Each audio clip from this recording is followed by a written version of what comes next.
Here's what you need to know when interviewing for your first manager role. It's so important that you know that interviews for a leadership position aren't like the ones that you've had before. They're looking for different signals, different stories, and a different kind of impact. And you need to be able to convince the interviewer that you're not just great at your job, but you're ready to lead a team. So here are some of the key things that you want to focus on. And point number 2 is a game changer, so stick around and let's get right into it. The first thing you need to pay attention to is when you're communicating your work, you want to focus on outcomes and impact. When you're interviewing for a leadership role, the hiring manager isn't just interested in what you did. They want to know tangible impact that you created and the outcomes that you drove. As an individual contributor, you may have gotten used to listing your task, your project responsibilities,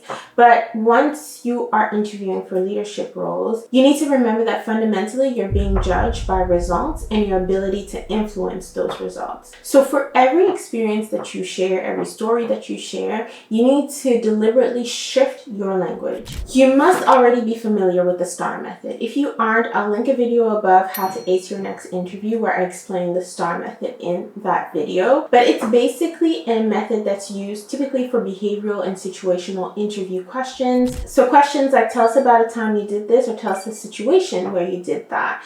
And STAR stands for situation, task, action, results. And at this level in your career, when you are being considered for leadership roles, you want to use the STAR method to answer your interview questions, but it's the STAR method with a twist. So you're going to add an I. So STAR plus I, where I stands for impact. So what specific big picture impact did your work have on the organization, on its overall goals, its overall mandate? How did your specific actions or your team's actions directly drive results for the team or move the company mission forward? You need to demonstrate that you're thinking strategically and that you understand the ripple effect of your work on the bigger picture. In addition to that, whenever you can, you absolutely want to quantify everything, because numbers are the strongest proof of your impact. For example, you could simply say, I helped the company save money. But if you say instead, I proactively identified and resolved systemic discrepancies in our financial reporting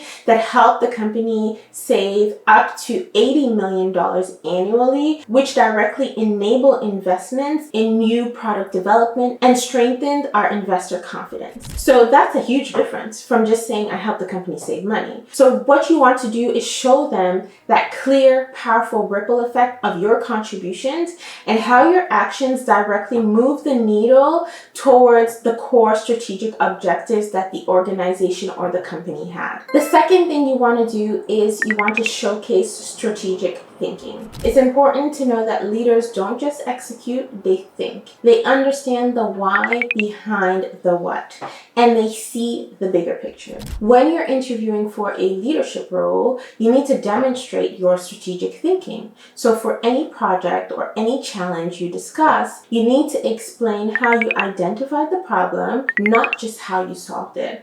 Talk about how you considered different alternatives, you anticipated potential roadblocks, or you aligned your efforts with the broader company objectives or market trends. You want to show the way that you think as a leader. Share examples where you proactively identified various opportunities that help develop the long-term vision, or even situations where you made recommendations that influenced the strategic decisions that the company made. This shows that you're not just a doer, but you're a forward-thinking problem solver who can contribute to the direction of the team and the company as well. The third thing is you want to demonstrate influence and collaboration. And I get this sometimes from my clients who have never had any direct reports and they're wondering how do they showcase their leadership skills if they've never really led a team. So if you are in that similar situation, it's important to know that leadership isn't solely about having a title. It's essentially about influence and collaboration. So if you're in this situation in your interview, you want to highlight examples where you've influenced your peers, you've driven cross-functional initiatives, or you've positively impacted others without necessarily having that formal authority as the leader or the manager. So think about examples of times where you led an informal project task force or team or working group, or you mentored or coached junior colleagues or students, where you resolved a conflict amongst peers or between various departments, or you were able to gain buy-in for a new idea from internal or external stakeholders who didn't necessarily report to you. Or even think of situations where you facilitated a discussion or you provided training to help others grow. So these are all stories that demonstrate your ability to inspire. It demonstrates your ability to guide and to collaborate, proving already that you have those essential qualities of leadership, even if your past job title didn't reflect it. Number 4 is a mistake I often see as someone who's been on the other side of the table and doing interviews. When they ask you, tell us about yourself, a crucial thing that you want to keep in mind is that this is not the time to run through your resume. They have your resume right in front of them. They have it, and if they need any clarifications, they'll ask you for clarifications about your resume. This question, tell us about yourself, is often one of the first that you'll get asked in the interview, and it is a golden opportunity to deliver your value proposition. And what exactly does that mean? It means that you want to quickly highlight what are the 2 or 3 top things that you've done that directly connect to the specific need for that role. Instead of thinking about it as tell me about yourself, try to frame it more as